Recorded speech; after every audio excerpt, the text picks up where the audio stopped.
Tashi de like Ripoche, Tashi de like. Tashi de like, Tashi de like.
Oh, yeah.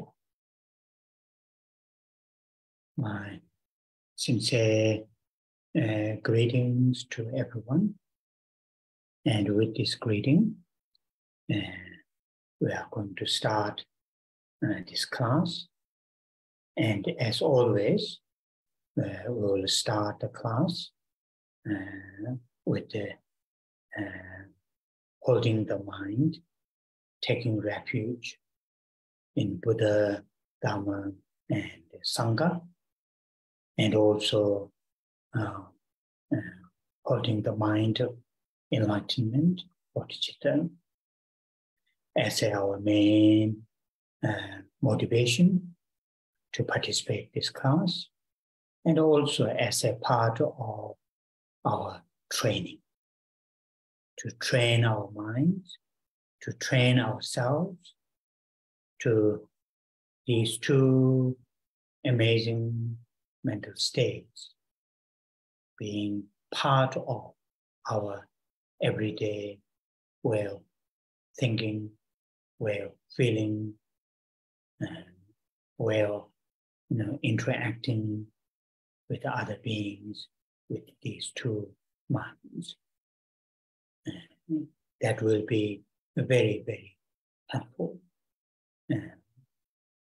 As a human being, and particularly as a follower of the teachings of the Buddha, and among the teachings of the Buddha, following the Bodhisattva teachings and the Vajrayana teachings.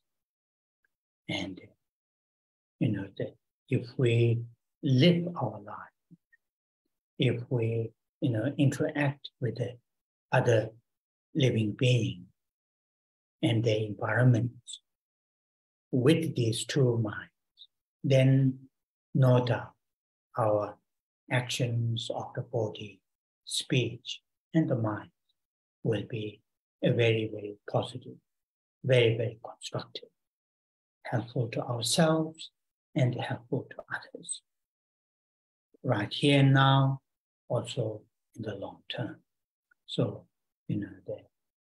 holding these two minds is something very, very crucial to do.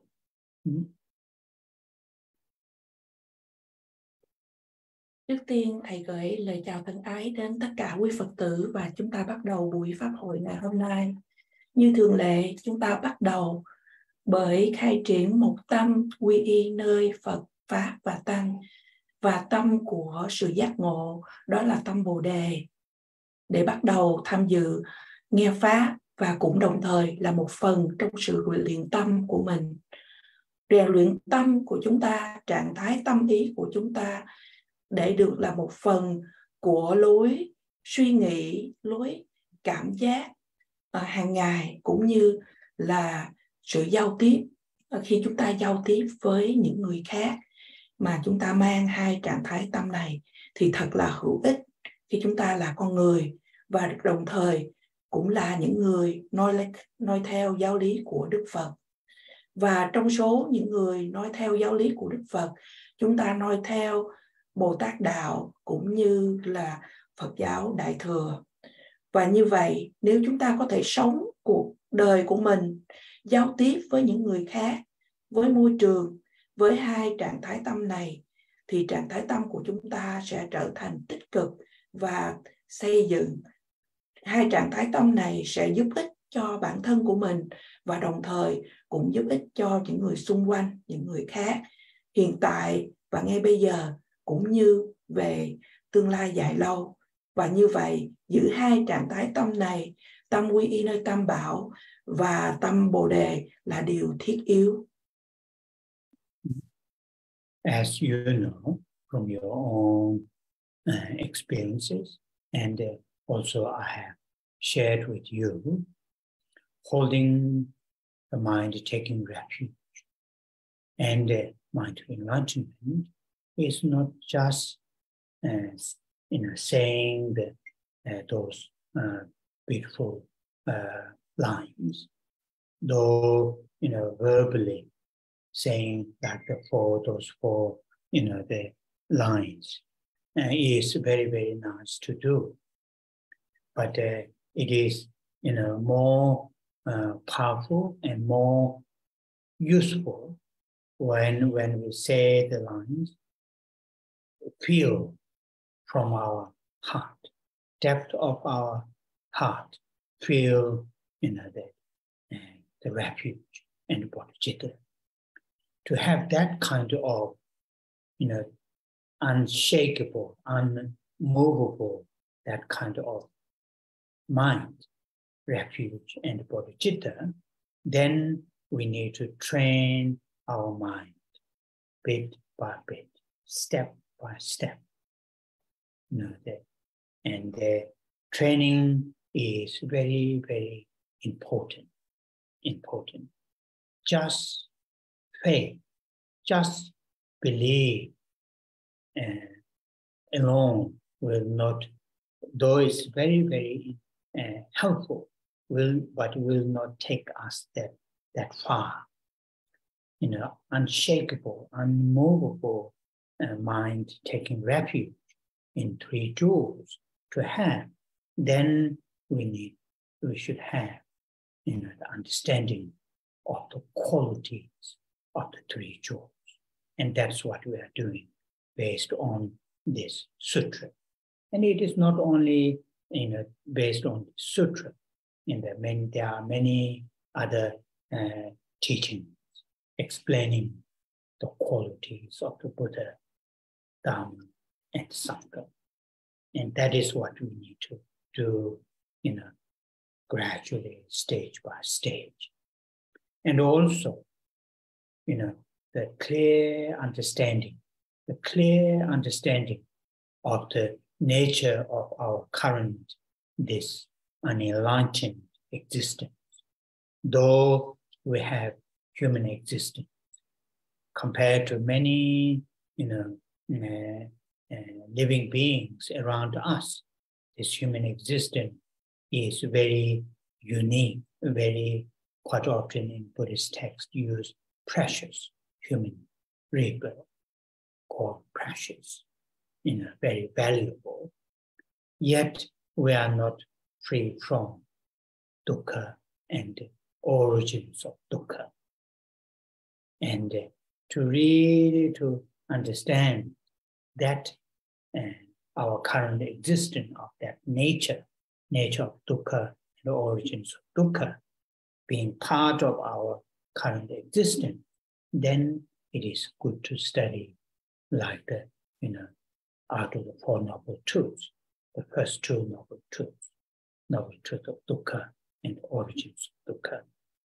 And in a very nicely structured text like Tsongkhapa's, lumbering, a gradual path to enlightenment, particularly in the small scope and the middling scope, in those areas where Tsongkhapa explained very thoroughly, very precisely, very, logically explains the nature of our current samsaric existence. And with these two understanding of qualities of the three jewels, and the understanding of our current, this unenlightened existence, when these two understandings are really, enhanced, nurtured within us, then, a very, very spontaneously, a very naturally, mind going for refuge to the Buddha, Dharma, and Sangha will grow, will arise, and that mind will be unshakable, no matter whatever circumstances, whatever situations change in our lives. That mind going for refuge into Truth will not change, will stay with us. And not only in this lifetime, it will carry on the next life and life after. Very, very important. So every time when we come, like same and also bodhicitta, every time we come here, I keep saying this. It is because, from my own tiny understanding the Buddha Dharma, and also receiving many great and many teachings from many great teachers. I think I have shared with you one of my teachers when I was young here, as a student. He said, that just refuge and bodhicitta, you can practice entire your lifetime. Practice Buddha Dharma entire your lifetime, just sort of, building up, growing the mind, taking refuge and bodhicitta. And I feel that is very, very true. That advice was given more than 30-something years ago. And, anyway, yeah. So after the translation, we'll say the refuge lines and bodhicitta. Như tất cả chúng ta đều biết từ những trải nghiệm riêng của mình, và đồng thời Thầy cũng đã chia sẻ với chúng ta giữ được tâm quy y nơi Tam Bảo, và trạng thái tâm giác ngộ, đó là tâm Bồ Đề, không chỉ là để chúng ta để trì tụng những dòng câu kệ quy y nơi Tam Bảo và khai triển Bồ Đề tâm. Mặc dù khi chúng ta trì tụng 4 dòng kệ này, đây cũng là một điều thật tốt để làm, nhưng điều mà đem lại mà hữu ích và mãnh liệt hơn nữa, nếu chúng ta có thể trì tụng mà nói lên từ tận ở trong tim, từ trong đáy lòng của mình về sự quy y, nơi Tam Bảo và về tâm Bồ Đề. Để mà chúng ta có được một trạng thái tâm quy y và tâm Bồ Đề mà gọi là kiên định, không lay chuyển này, thì chúng ta cần phải rèn luyện tâm mỗi từng bước một và mỗi ngày một ít. Rèn luyện tâm là một điều thật là quan trọng. Nếu chúng ta chỉ có cái sự tin tưởng, mặc dù cái sự tin tưởng này cũng giúp ích cho chúng ta, nhưng mà nó sẽ không có đem chúng ta đi xa hơn được nữa. Để chúng ta có được niềm tin kiên định, không lay chuyển này, chúng ta cần phải hiểu được những phẩm hạnh của Tam Bảo. Và vì như vậy, chúng ta tu học bài kinh này. Không những là chỉ có bài kinh này, mà có nhiều những luận giải khác để giải thích cho chúng ta về phẩm hạnh của Phật, Pháp và Tăng. Và như vậy chúng ta tu học từng bước một.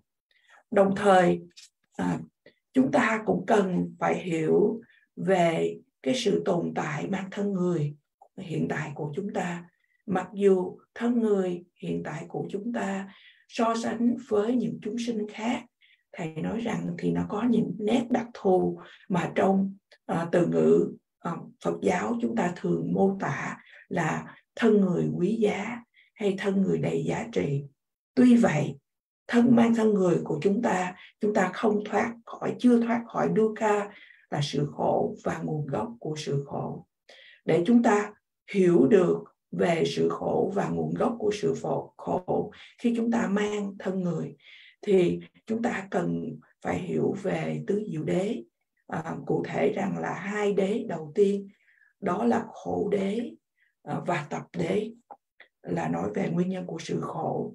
Và như thầy Ngài Tông Khả có nói ở trong bài luận Lam Rim là những tiến trình có thứ lớp đi đến sự giác ngộ. Và ở trong đó có mô tả cụ thể là về những người mà tu theo phạm vi nhỏ hay những người tu theo phạm vi trung bình, và đã mô tả một cách rất là chính xác, rất là có luận lý để giải thích về sự hiện hữu của chúng ta đang mang làm thân người. Và như vậy, với 2 sự hiểu biết này, sự hiểu biết về phẩm hạnh của Tam Bảo và sự hiểu biết về sự hiện hữu hiện tại của chúng ta, thì tự nhiên từ 2 sự hiểu biết này, chúng ta sẽ khởi lên một cách rất là tự nhiên để hướng về sự quy y nơi Phật, Pháp và Tăng. Và từ đó chúng ta sẽ có được niềm tin kiên định, không lay chuyển. Cho dù là hoàn cảnh của chúng ta có thay đổi như thế nào, nhưng tâm của chúng ta sẽ không thay đổi. Mà không những như vậy, tâm chúng ta không thay đổi ở trong cái kiếp sống này, mà còn những kiếp sống kế tiếp và kế tiếp. Và như vậy, mỗi khi mà chúng ta tụ họp để nghe Pháp, thầy lặp đi lặp lại để nhắc cho chúng ta về sự quy y và khai triển Bồ Đề tâm này. Thầy cũng thọ nhận những điều này từ những bậc thầy của thầy trong sự tu học. Và như thầy có chia sẻ với chúng ta cũng vài lần trước đây, khi thầy còn nhỏ thì thầy của thầy có chỉ dạy cho thầy rằng chỉ để tu tập sự quy y nơi Tam Bảo và khai triển tâm Bồ Đề, sự tu tập này sẽ có thể là suốt nguyên cả cuộc đời đã đủ. Và thầy cảm thấy điều này thật là đúng. Và cái lời khuyên của thầy đối với thầy đã hơn 30 năm rồi, và thầy vẫn thấy thật là đúng.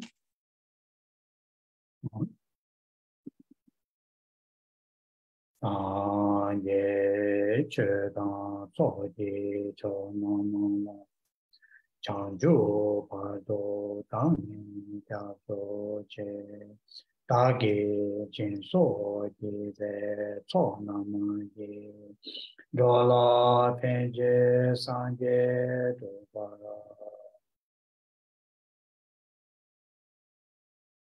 Sanje Chedan Soji Cho Nama Chanjo Pado Tang Yaso Che Dage Jenso Jive Sonam Dola Penje Sanje Doba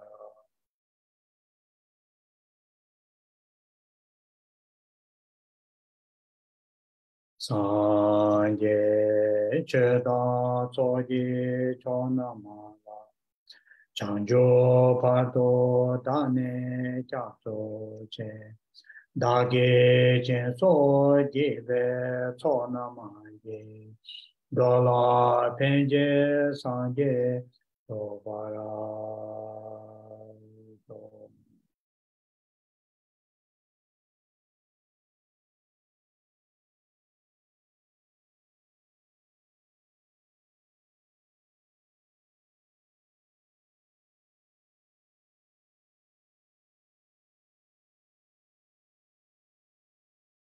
With the refuge and the bodhicitta as our main motivations to join this class. With these two minds, I will say the Buddha mantra, Om Amideva Faith, several times. While I'm saying the Buddha mantra, hold a very strong love and compassion towards all living beings. And that includes oneself, one's own loved ones, family members, friends, colleagues, and gradually to extend towards all living beings. And very strongly imagine that your sincere love and compassion reach all sentient beings, without any, the discrimination, without any exception.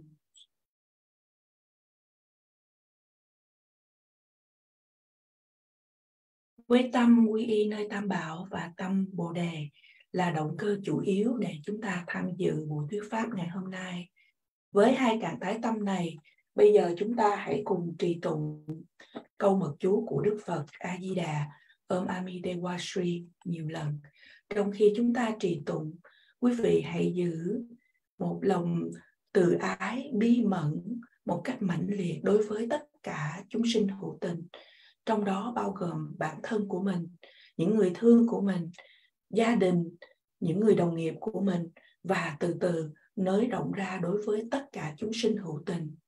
Quý vị hãy khởi lên một lòng từ, lòng bi một cách mãnh liệt này đối với tất cả chúng sinh mà không có sự phân biệt nào hay sự loại trừ nào.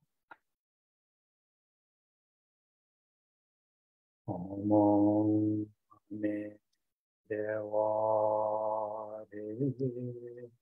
Om Amideva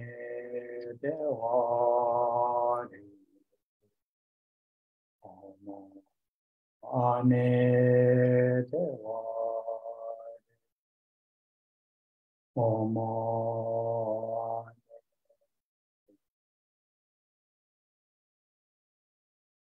Om Amideva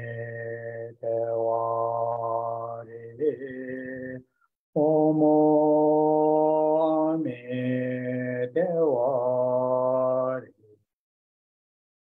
Om Amideva Om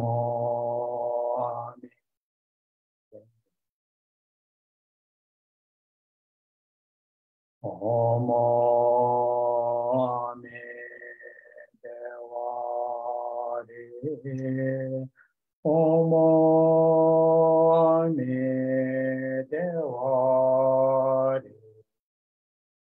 Om Amideva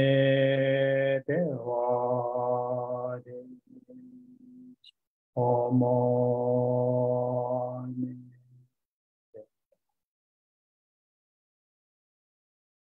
Om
On.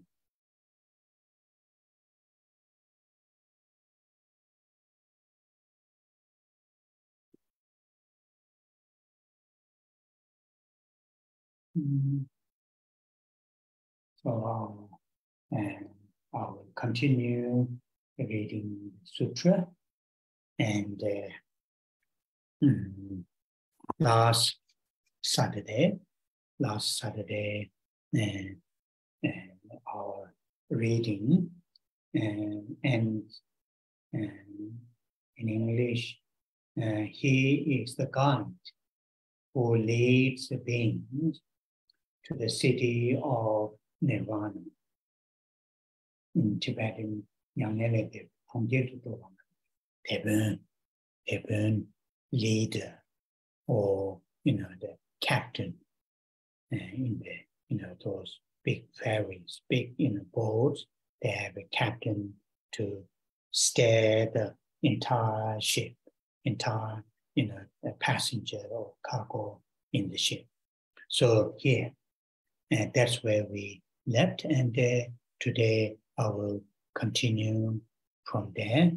Before I do that, I'm not sure last time how detailed or how detailed that I have mentioned.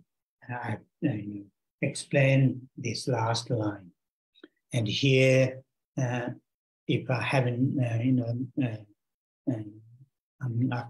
can't remember very clearly what I mentioned or not, but I will briefly repeat this.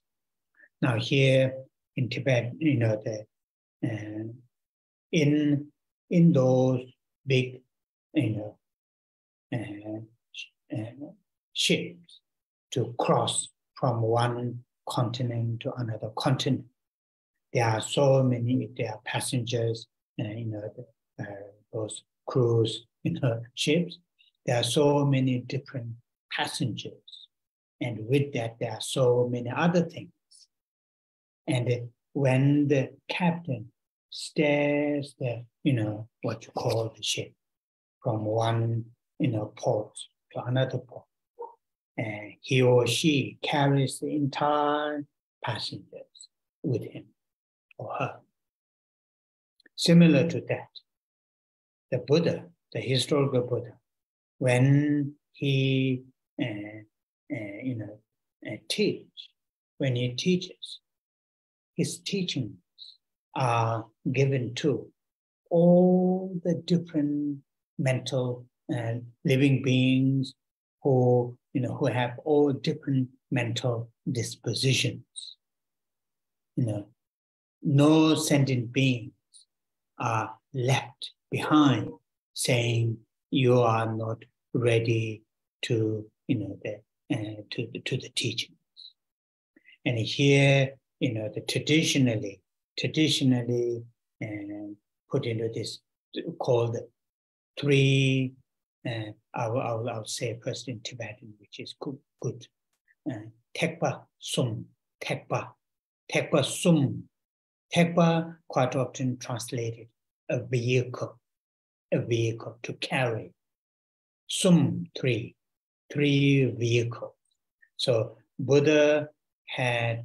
historical Buddha had given his teaching to all these three different vehicles.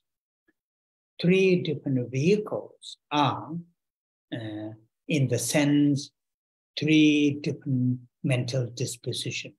All sentient beings, when they enter into the spiritual path, according to their mental dispositions, and these many different mental dispositions are put into three, the different layers, and then into three different layers, Buddha taught three different vehicles, and through this teaching on the three different vehicles, Buddha leads all sentient beings to eventually to full enlightenment.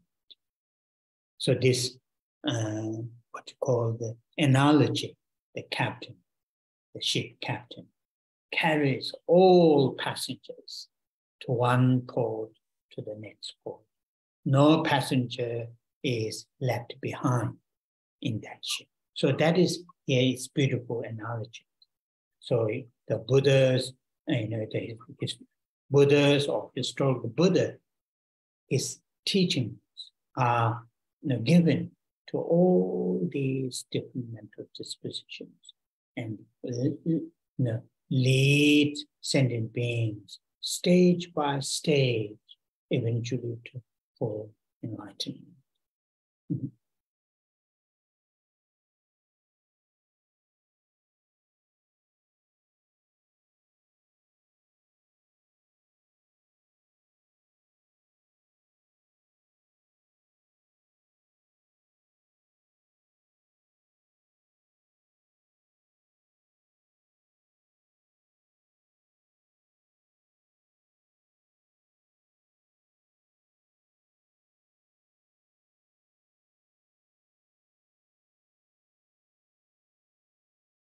Okay, Lisa, yours. It seems your mic. Yes. Thank you, Ken Rinpoche.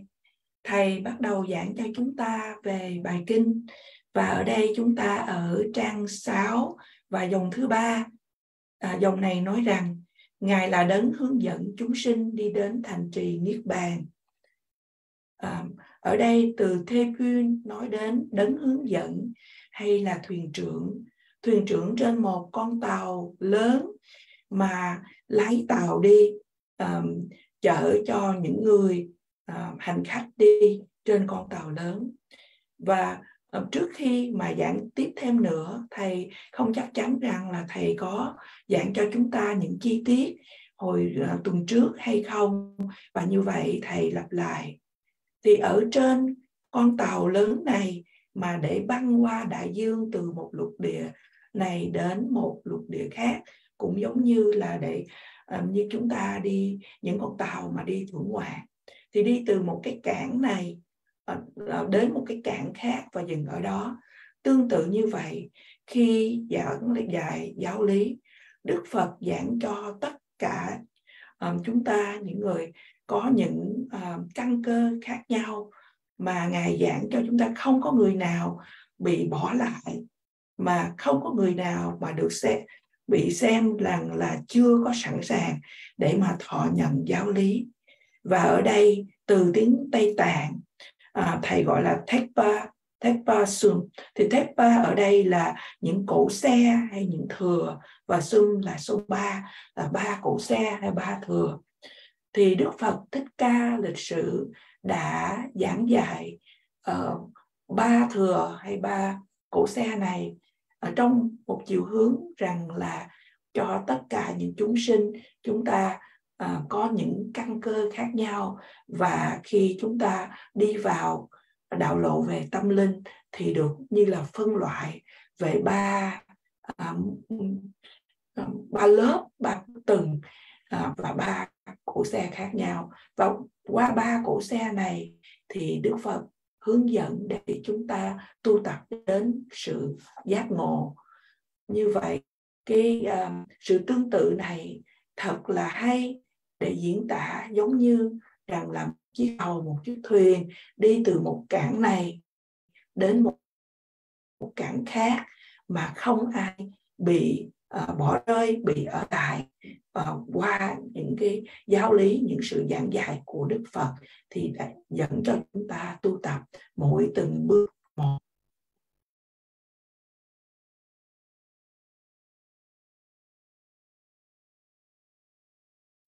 Oh yeah. So that is then if you ask what are those 3 vehicles or tepasum, it's just for the your not that important right here now, but in the future when you read the text, when you hear the teachings from other great teachers, then you will know what does that mean. So 3 vehicles. First, if you I'm sure you notice the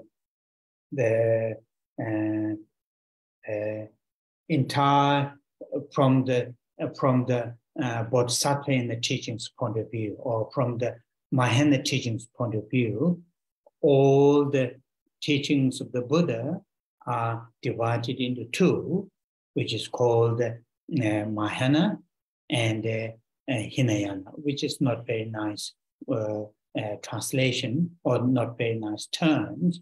or the individual liberation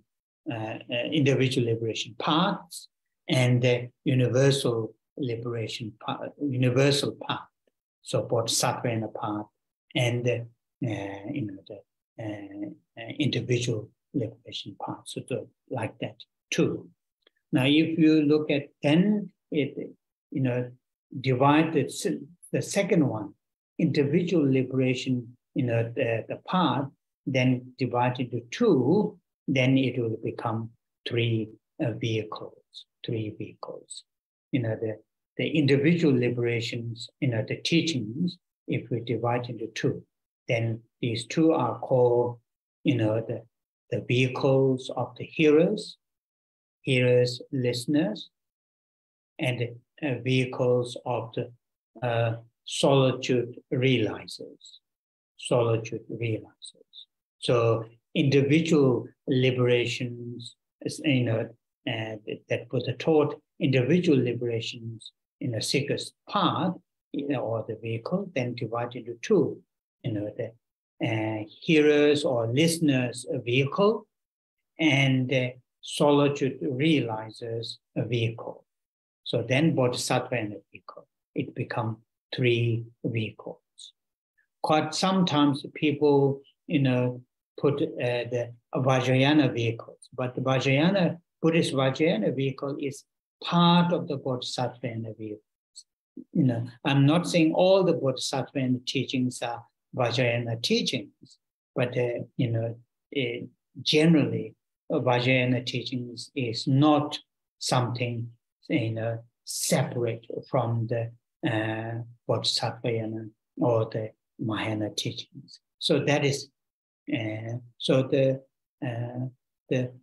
first two vehicles, the hearer's vehicle and the solitude realizer's vehicle.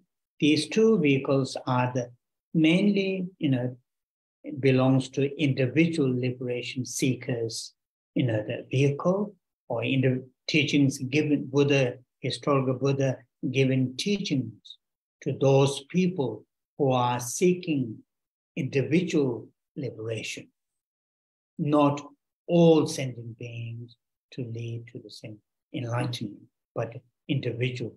But within among those teachings, then again, there are some differences. So those the differences are put into those two categories, hearers or listeners vehicle teachings, and solitude realizers vehicle teachings. This is just very technical, but sometimes small technical things make confusion. So I just mentioned that. Not that important, but I just mentioned this.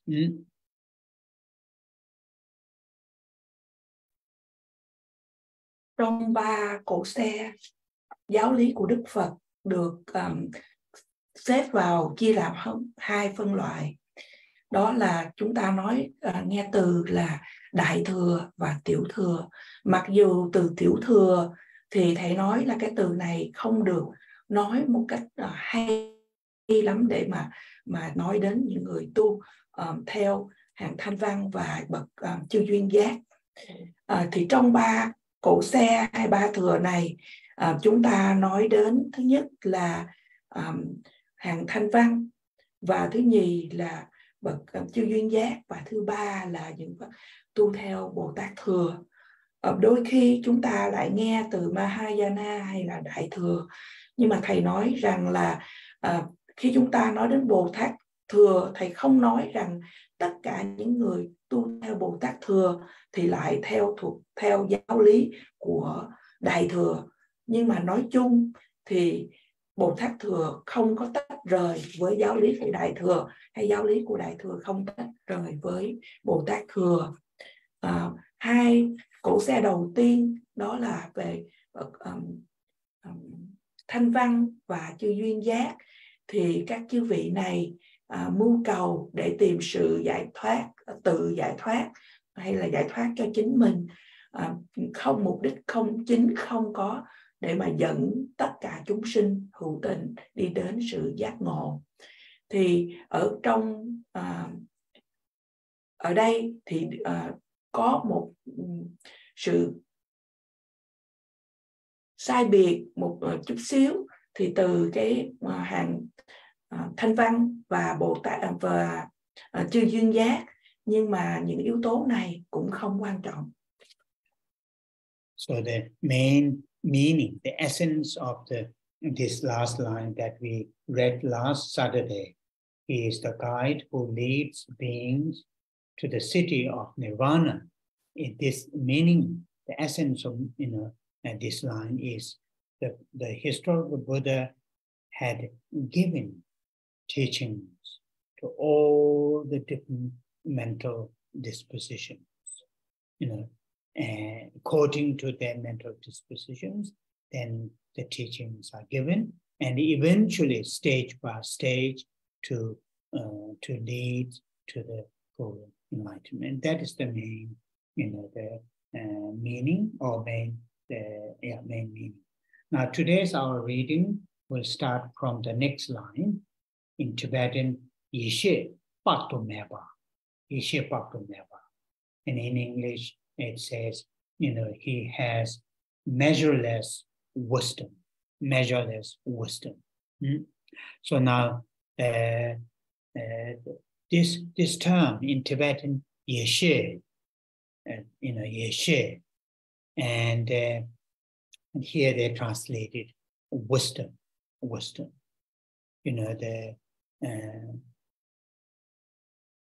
The usage of this term, Yeshe, sometimes, what you call the interchangeable in Tibetan, Sherab. Yeshe here, and other term is Sherab. However, these two terms are not sort of, all the time interchangeable. For example, Yeshe is used mainly in the more advanced understanding of like emptiness, and so on and so forth. Yeshe is not used. That term is not used to ordinary when we talk about intelligence. But Sherab, in Tibetan, Sherab, that word, that term, is used to those advanced, like such as realization of emptiness, but also used, Sherab is also used just to the ordinary intelligence. Why I'm saying this? Because some, the English word, that wisdom, wisdom is used to the both Sherab and the Yeshe.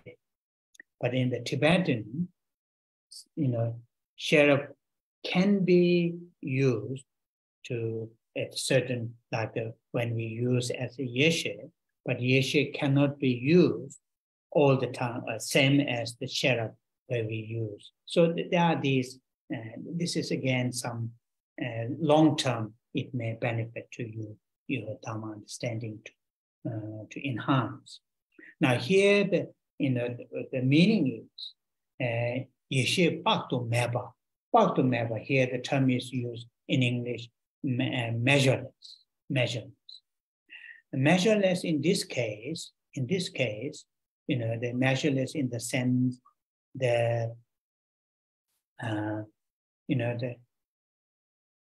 okay, I will say this. In the Bodhisattva and the teachings,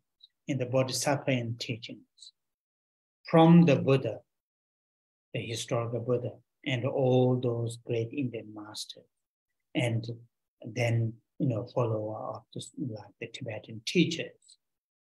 When we talk about the reality of the things and events. When I use the term things and events, that include everything. Nothing is excluded. You know, the enlightened and unenlightened, external and internal, universe or building blocks of the universe, you know, matter and consciousness. Everything is included. So in that, you know, in that, when I say the things and events, they all have, you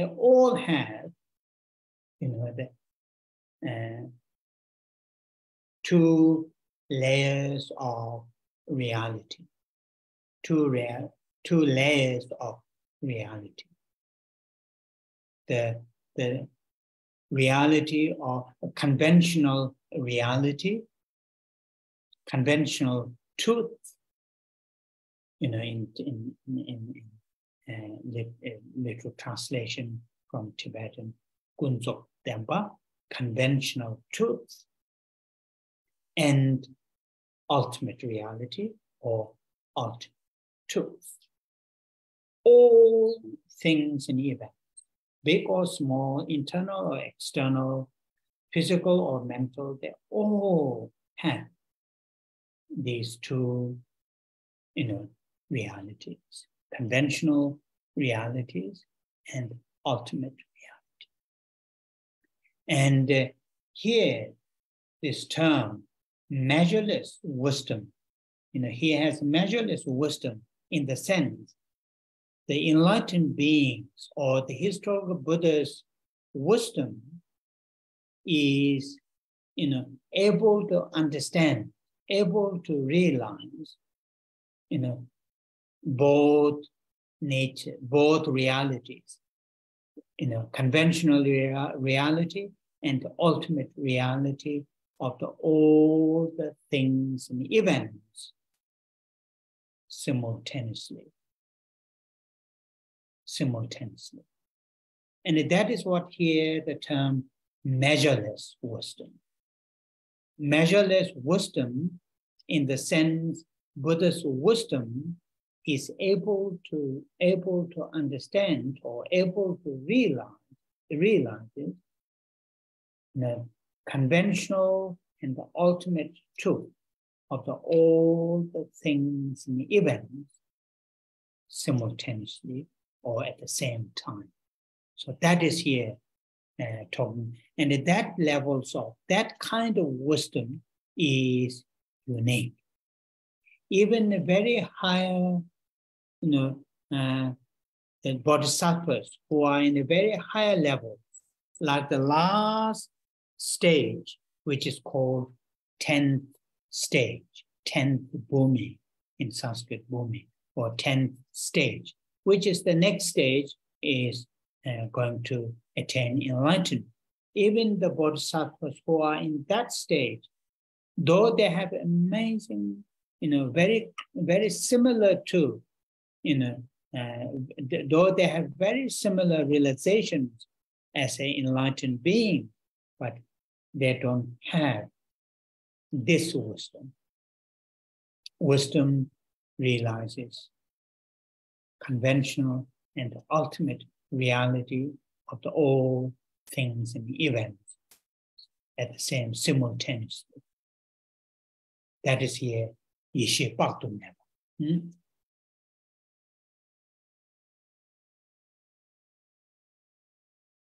Như vậy, cốt lõi của những gì chúng ta được tu học và dòng thứ ba của ở trang 6, Ngài là đấng hướng dẫn chúng sinh đi đến thành trì Niết Bàn.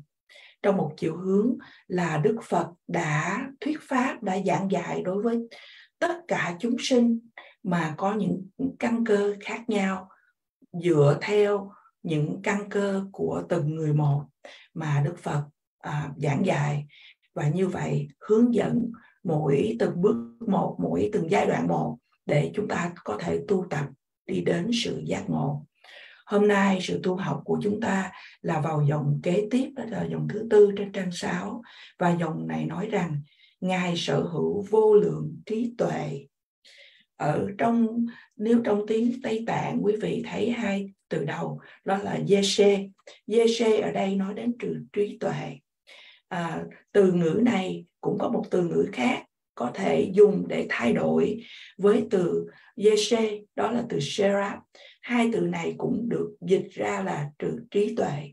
Tuy nhiên thầy giải thích cho chúng ta hai thuật ngữ này chúng ta không thể nào dùng thay đổi trong tất cả những trường hợp. Ví dụ như từ yeshe thì dùng ở trong những cái trường hợp mà có trí tuệ cao hơn, ví dụ như các bậc có trí tuệ để hiểu được, thấu hiểu được về tánh không. Từ này không dùng để mà chúng ta chỉ đến trí thông minh bình thường của con người. Trong khi đó từ sera được dùng cho cả hai, đó là dùng cho những vị tu tập cao hơn, nhưng cũng dùng để chỉ đến trí thông minh bình thường.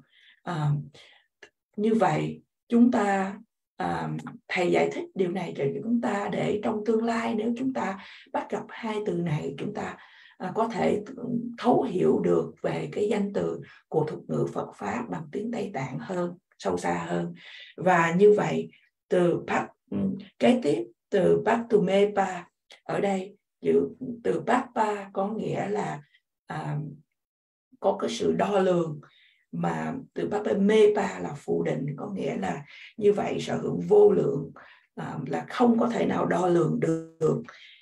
Như vậy trong cái giáo lý của Đức Phật đã giảng dạy, cũng giống như là những bậc đại sư của Ấn Độ và tiếp đó là những bậc đại sư của Tây Tạng đã giảng pháp cho chúng ta, mà khi các ngài nói về thực tại của mọi sự kiện, mà mọi sự vật, mà thường thường trong tiếng Việt chúng ta chỉ tóm gọn lại là của mọi pháp, thì thực tại của mọi pháp là bao gồm tất cả mọi điều, mọi thứ, những điều ở bên trong, những nội tâm, những ngoại cảnh bên ngoài, những điều chưa giác ngộ, những điều đã giác ngộ, những điều mà phổ thông cho tất cả, những điều cho cá nhân, những điều mà chúng ta nói đến về vật lý hay nói về phần tâm thức, thì tất cả những điều này chúng ta gọi là mọi pháp hay là mọi sự vật và mọi sự kiện.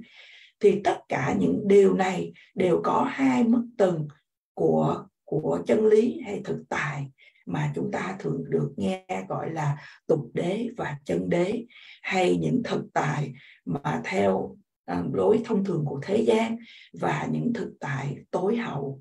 Và như vậy ở đây chúng ta nghe nói là Ngài sở hữu vô lượng trí tuệ.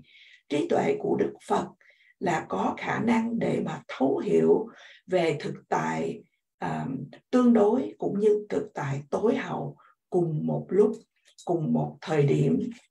Thầy giảng rằng là những chư vị Bồ Tát, ngay cả những chư vị Bồ Tát ở thập địa, ở mức tầng thứ 10, có nghĩa là chỉ cần một giai đoạn cuối là bước qua đến sự giác ngộ. Mặc dù các chư vị này có những sự thực chính cũng tương tự như những bậc giác ngộ hay những vị Phật, tuy vậy các ngài vẫn chưa có trí tuệ này. Đó là trí tuệ mà thì thấu hiểu được thực tại tương đối và thực tại tối hậu cùng một lúc.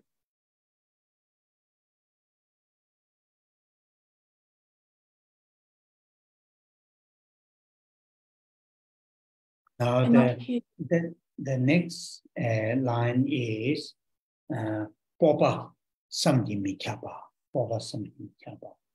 And Popa, fearless, inconceivable, fearless. Fearless, they translated. Popa has a close connotation in English, confidence, so that he possesses inconceivable fearlessness. In other words, fearlessness can be, it may, can explain the meaning of fearlessness, but here in Tibetan, Popa is more meaning of, the confidence. So when Buddha, the historical Buddha, taught his teachings are taught without any hesitation, without any contradiction.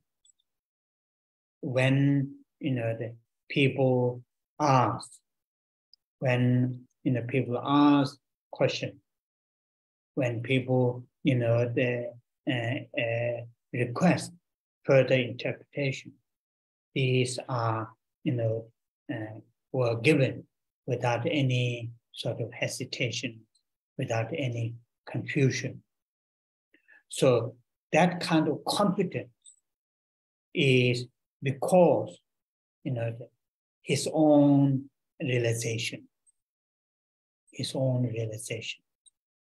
And that is what here, the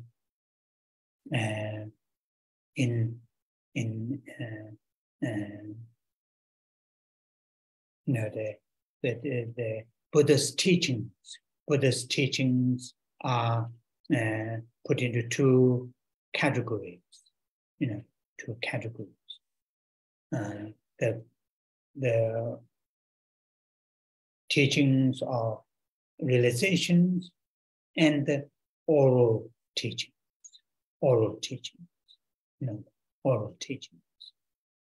So teachings of the realization, Tope and Chit. Topa here talking about realization, the realization.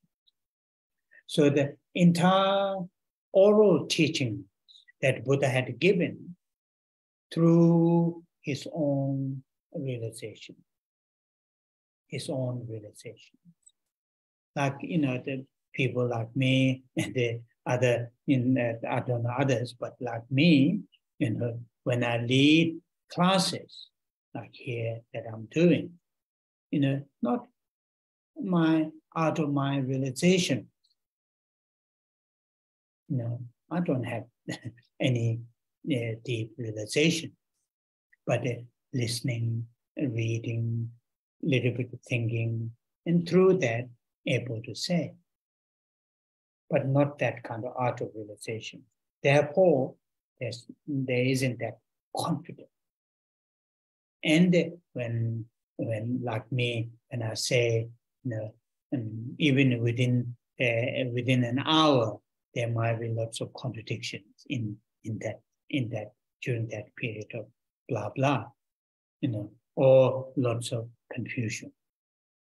But Buddha, when he had given teaching, there's no hesitation, there's no contradiction. Entire teachings were given with a full confidence. And the reason is entire teaching is given through his own realization, through his own deep experiences. And that is important. That is very, very important. And when you talk about these two kinds of teachings, teachings of realization and the oral teachings, for us, through oral teachings of the Buddha and those great teachers, and then gradually we may gain realization. But when we give teachings to others, oral teachings, it should come from our realization then to the oral teaching. So there's this kind of, what you call the turning back and forth. Our current realization, if we gain realization from the oral teachings given by the Buddha and subsequent great teachers. Through those oral teachings, we gain the realization teachings. And when we gain the realization teachings, then we can give oral teaching. In that way, sometimes, in Tibetan tradition and also other traditions, talk about lineage, coming from the Buddha and the subsequent Buddhist teachers, subsequent teachers, up to himself or herself. There is a lineage, blessings of the lineage. And the blessings of the lineage is not coming from just blah, blah, blah, blah. I hear from blah, blah, blah from somebody. Not really. It is blessings of the lineage that we consider is very, very important to have, to pass down to the next generation. It is mainly through realization, through experiences, not just simply, what you hear, what you have heard from your teacher, and you just, pass down that to the next. Not like that. That can be done in the record, particularly these days. Some of these powerful preserving recorders, you can record many things. That's the next thing. Mainly, what the blessings of the lineage is not just a verbal teaching. It is the realization teaching from those great teachers. Then you pass down. Then there is a really what you call the blessing. That's a really blessing. Mm-hmm.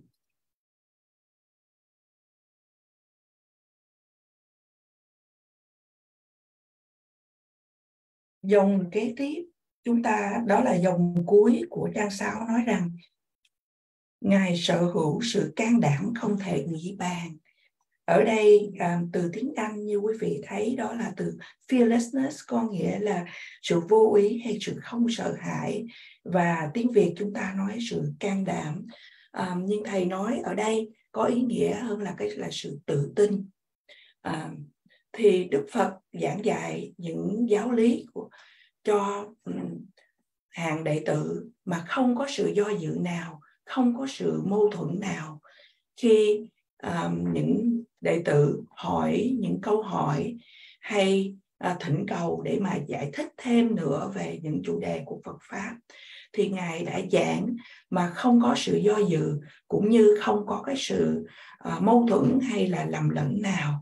Và như vậy Ngài có cái sự tự tin như vậy do cái sự thực chứng từ chính Ngài. Trong giáo lý của Đức Phật, thầy giảng rằng chúng ta có thể chia ra làm 2 phân loại.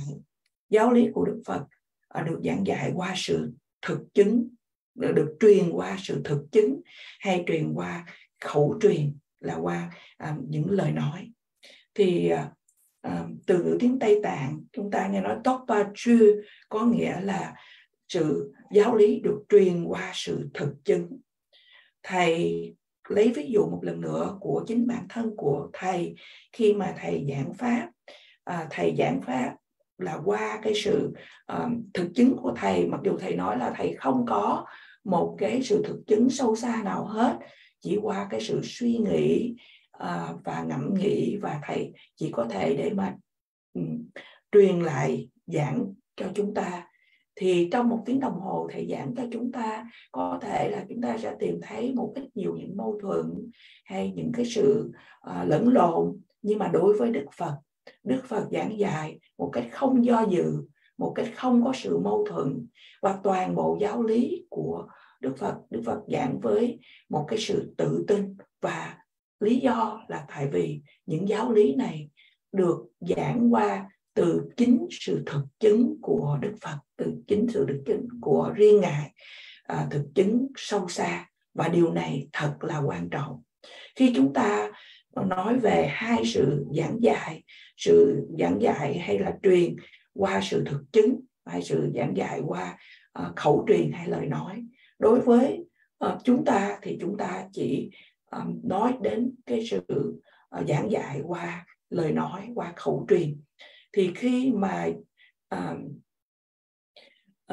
chúng ta nói, có thầy nói là như có cái sự chuyển hướng, có nghĩa rằng là khi bây giờ chúng ta đang tu học từ những cái người sơ cơ như chúng ta, thì chúng ta được tu học qua cái sự, qua khẩu truyền, qua những lời nói, và chúng ta học đến khi mà chúng ta đạt được cái sự thực chứng, những bậc đại sư mà đã đạt được sự thực chứng, và một khi mà các vị giảng lại cho chúng ta những giáo lý, thì qua cái sự thực chứng của các chư vị.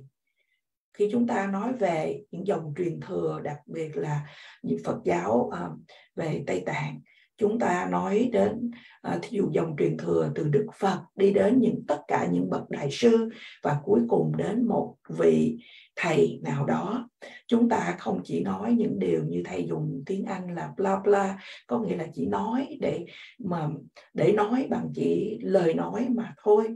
Chúng ta nói đến sự gia trì từ dòng truyền thừa là điều, nhưng mà sự gia trì từ dòng truyền thừa là quan trọng.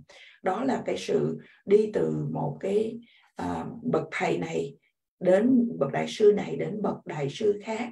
Các vị đã cho đi, đã ban truyền đi được cái sự thực chứng, chứ không phải là chúng ta chỉ nghe nói những sự giảng dạy từ bậc thầy và chỉ là để mà nói lại những từ ngữ bậc thầy nói, mà ở đây thầy nói là truyền thừa qua cái sự thực chứng. Bởi vì thầy nói rằng là thời đại ngày nay nếu chúng ta chỉ nói nghe giảng và chúng ta nói lại những lời chúng ta nghe giảng, thì có nhiều những cái băng thu âm, những cái sự ghi chép để mà chỉ là nói lại những lời nói, mà không phải là nói truyền qua bằng sự thực chứng từ các bậc tu chứng.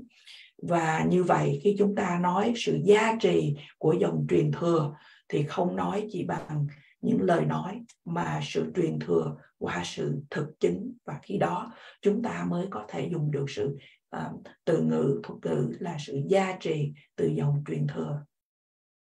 Oh, yeah. So the next few lines are more like explaining the external qualities of the Buddha, and I will not spend that much time. I will go relatively quick next few lines. So the next one is Sung Nambarthapa. His speech is utterly pure.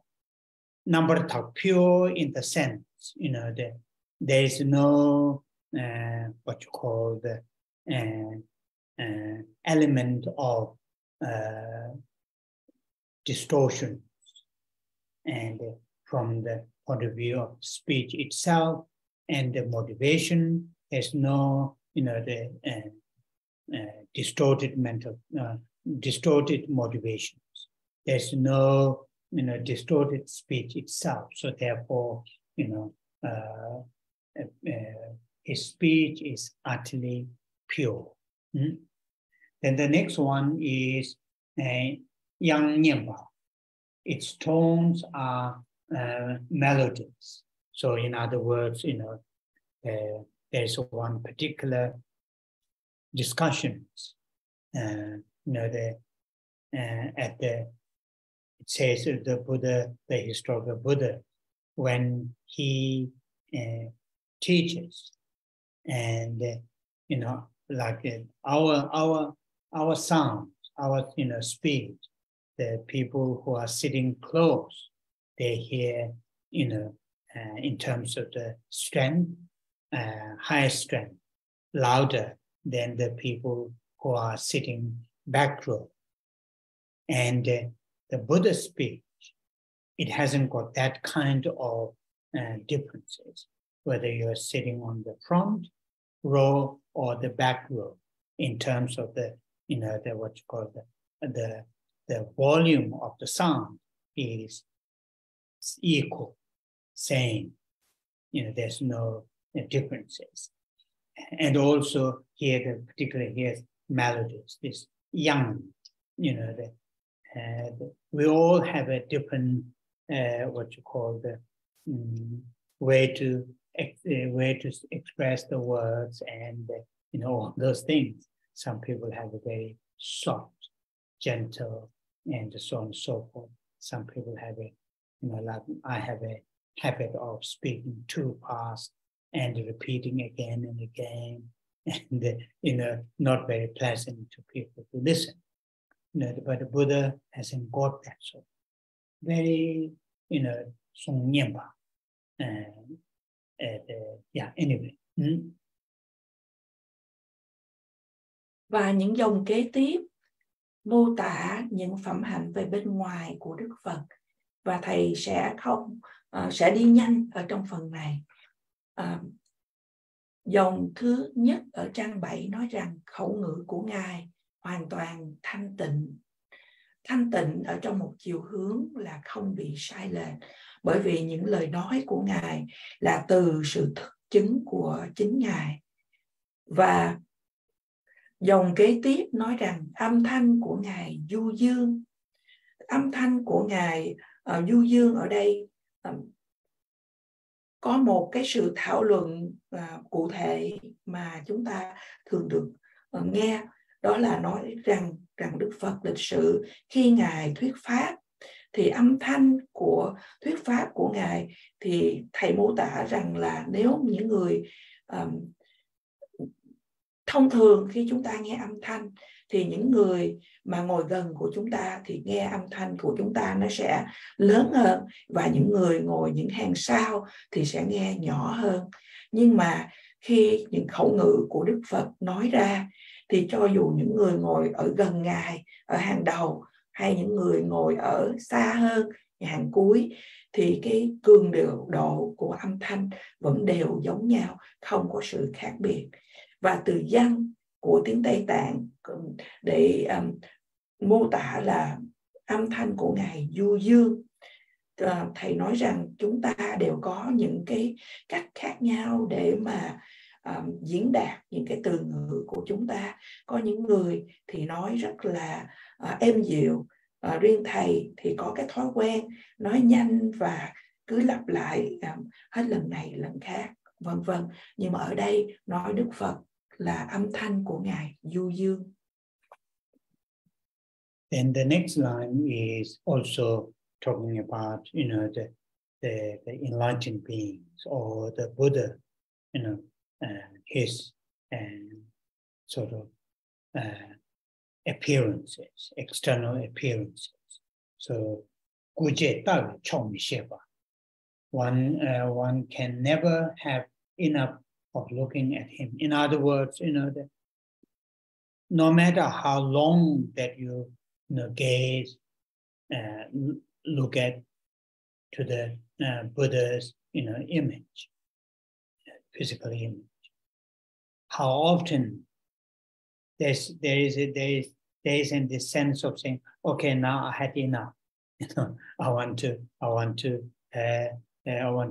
run away from this, or I had enough. There isn't that sort of feeling.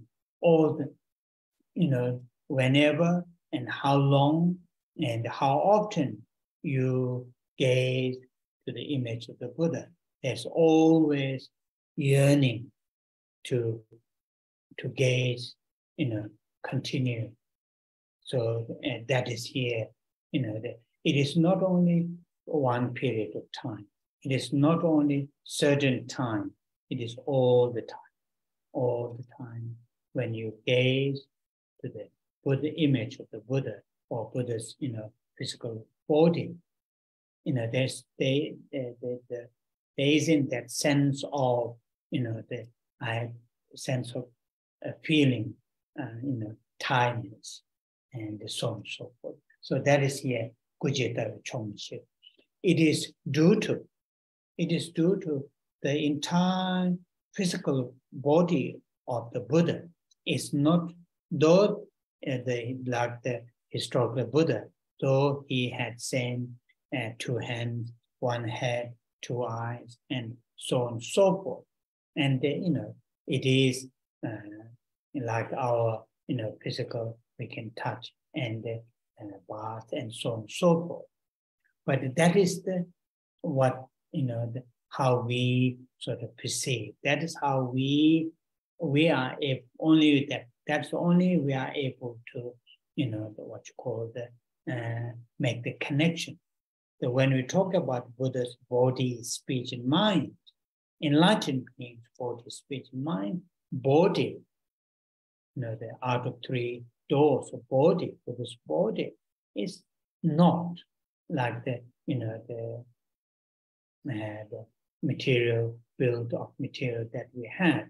It is out of, the result, or out of, all those virtues that, in this case, historical Buddha had, created for many, what you call a long period of time. Long period of time.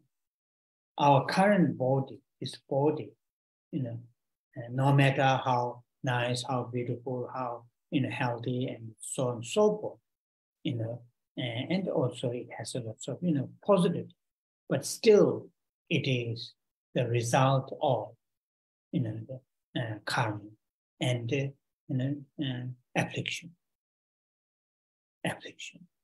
So the causes are the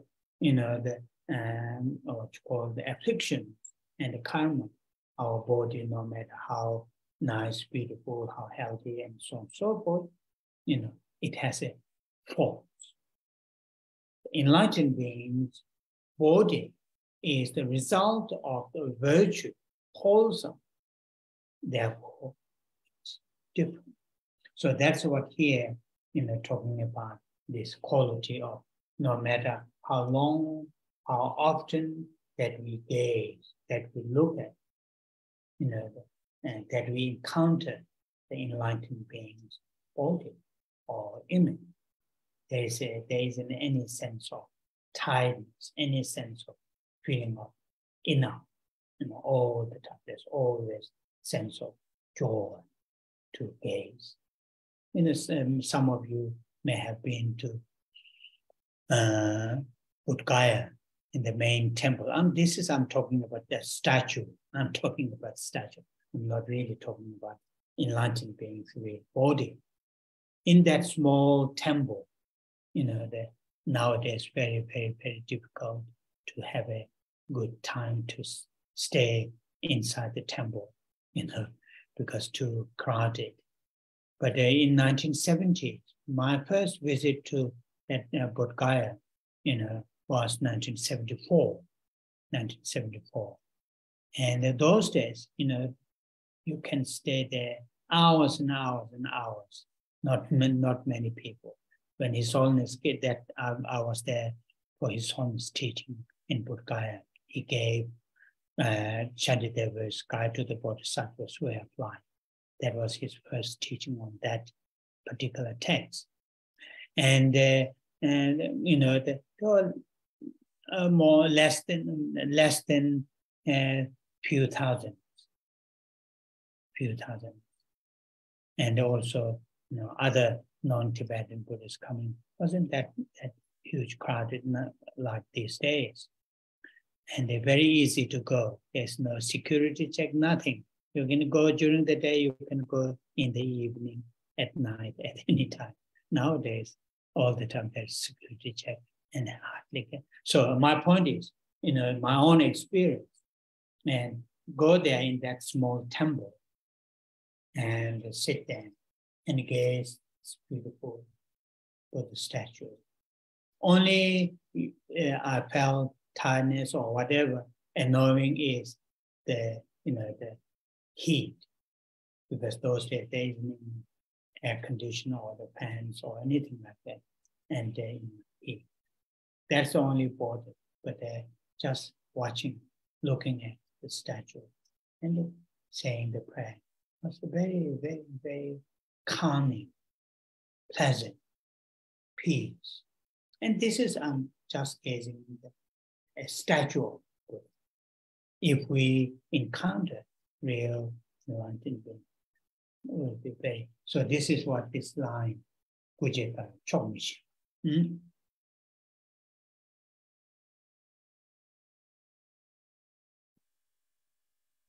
Dòng kế tiếp nói về những cái hình dáng bề ngoài của Đức Phật hay những bậc giác ngộ. Và dòng này nói rằng chiêm ngưỡng hình dáng Ngài hoài mà không bao giờ biết đủ. Ở đây cho dù thầy mô tả là cho dù là chúng ta chiêm ngưỡng lâu đến bao nhiêu ở thân của Đức Phật mà chúng ta sẽ không bao giờ cảm thấy là ồ, tôi đã nhìn đủ rồi, giờ tôi muốn đi chỗ khác, vân vân. Thầy nói ở đây là cho dù là bất cứ khi nào và cho dù nhìn bao lâu và nhìn thường xuyên bao lâu để chiêm ngưỡng đến thân của Đức Phật thì chúng ta luôn luôn sẽ khát khao để mà tiếp tục để mà chiêm ngưỡng hình dáng của Ngài, không chỉ một thời gian hay một ít thời gian mà trong suốt tất cả những thời gian, mà không có cảm giác là mệt mỏi, không muốn chiêm ngưỡng nữa. Đó là do toàn bộ thân của Đức Phật, mặc dù là chúng ta nói đến thân thì cũng có một đầu, hai tai, hai mắt, vân vân. Khi chúng ta nói đến thân thì chúng ta nghĩ đến cái thân chúng ta có thể đang xúc chạm được, hay chúng ta có thể trực nhận được để mà chúng ta có cái sự giao kết với thân. Nhưng mà khi chúng ta nói về thân của Đức Phật hay thân của những bậc giác ngộ, trong thân khẩu và ý thì thân không phải được gọi là được cấu tạo bởi những cái vật chất như là xương máu mà chúng ta người phàm chúng ta có, mà chúng ta nói đến thân của Đức Phật là do những thiện hành của Ngài đã tích tụ cho một thời gian rất rất là dài. Thân hiện tại của chúng ta được mang thân người, cho dù là thân này khỏe mạnh cách mấy và đẹp cách mấy, tuy nhiên thân người của chúng ta vẫn là kết quả của những nghiệp và những phiền não hay những vọng tưởng. Và như vậy cho dù là nó đẹp bao nhiêu, nó vẫn có những cái sự sai sót, những cái sự lỗi lầm.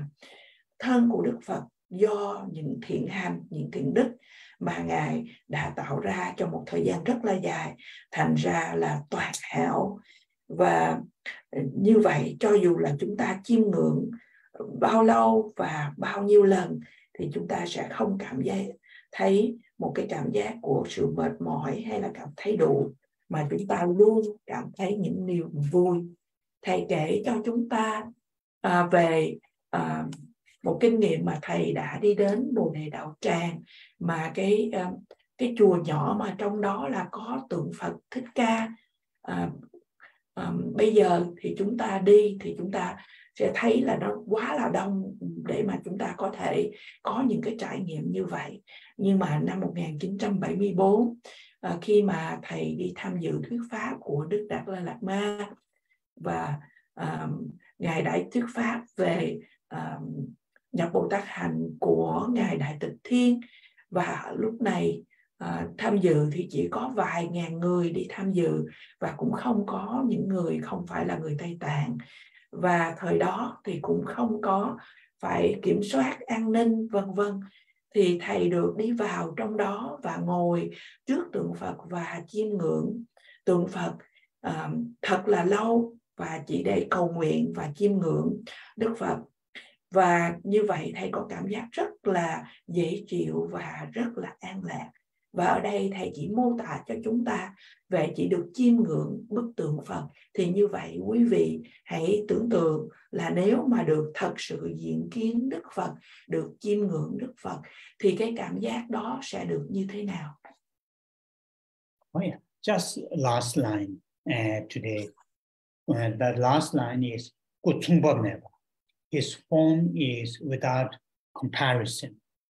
You know, without comparison from the point of view of the causes, you know, the historical Buddha or Buddhas, you know, the bodies are causes of the Buddha's bodies are, and there's no comparison to our body, living beings' body, as I mentioned earlier, you know, and the qualities of the Buddha's bodies or historical Buddhas, historical Buddha his body there's no comparison with the other, body.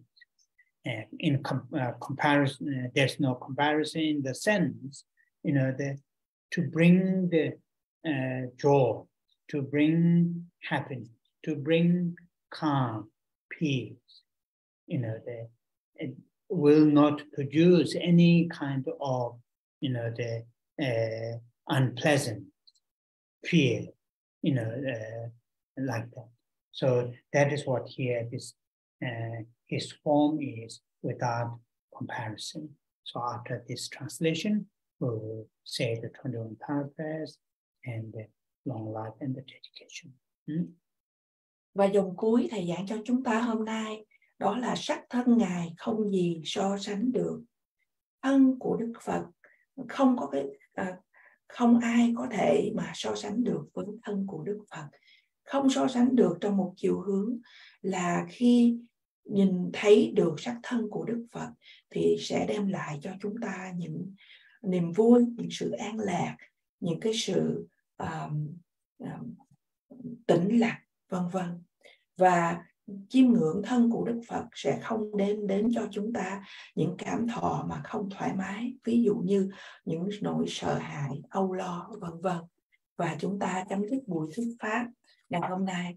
Và bây giờ là phần tùy tùng tán thán 21 vị độ mẫu.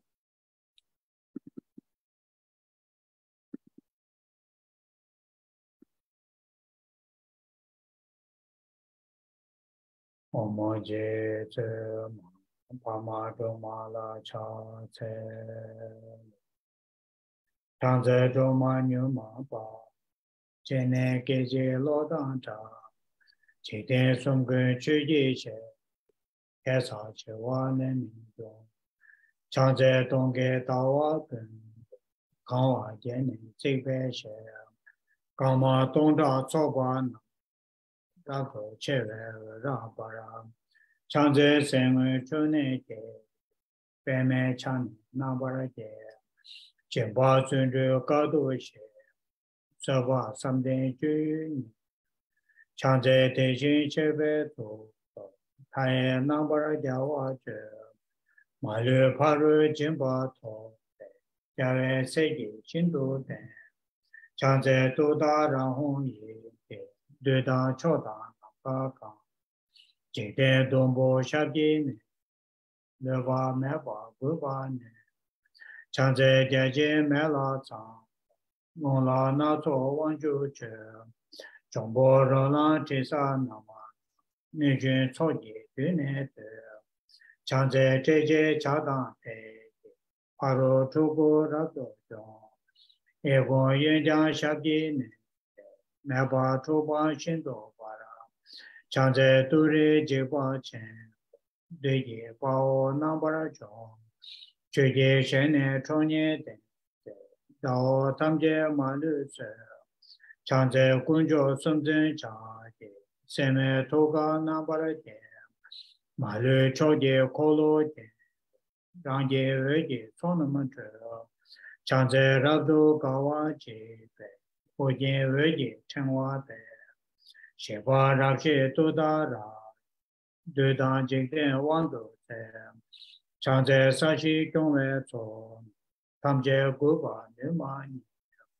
Chonye Yewa Yige Hongba Tamje Nambara, Chanze Dawe Dumbo, Yamba Tamje Shindo Para, Rebe Tune Urbane, Tabara Shindo, Chanze Gebe Tamane, Bare Chingwe Une, Yejan Yungum Gune Koroke, Daye Bune, Nambara Jo, Chanze Sashi Ngola Charge, Tiki Nujin Shaki Don, Chonye Jenze Yige Hong, Rimba Tembo Namne Ge, Chanze Dema Gema Shi, Yangen Deshin Yuni.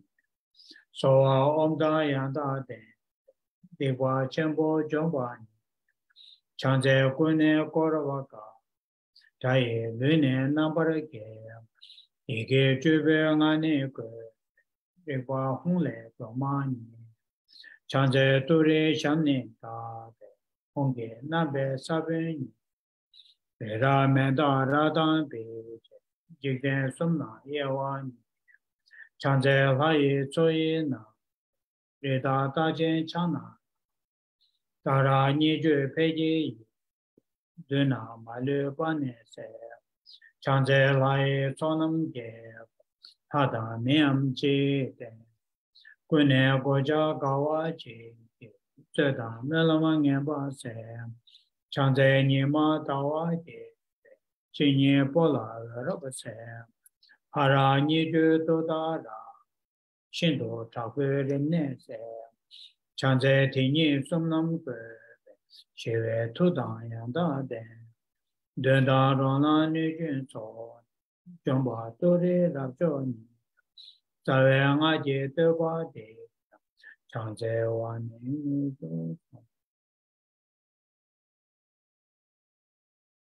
Chanjo Senjo Renbo Che, Maje Panama Je, Yeba Nyamba Neba, Kone Kondo Tewara.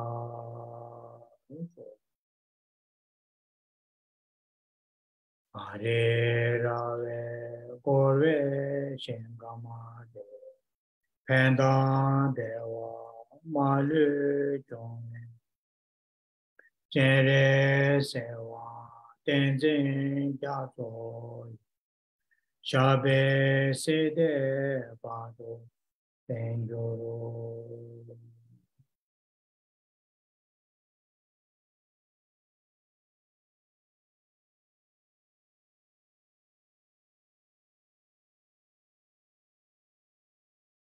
If you want, I can go to state or if you're my internship. Thank you. Let me know. I'll just come back into the building. Thank you very much, Rinpoche. Thank you, Rinpoche.